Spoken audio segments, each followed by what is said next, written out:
To enable Google Assistant on the Redmi Note 15 Pro 5G, first of all, let's open settings on our device. Next step is to scroll down, and here we want to find the Google. Click on it, go to all services, scroll down and find the search assistant and voice. Then go to the Google Assistant.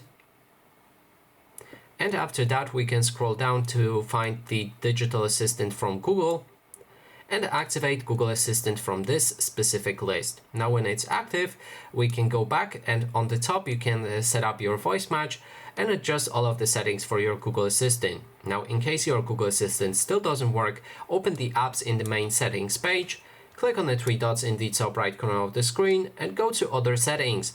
After that, we'll be able to find the default apps and then assistant voice and input, and in digital assistant app make sure that Google is selected.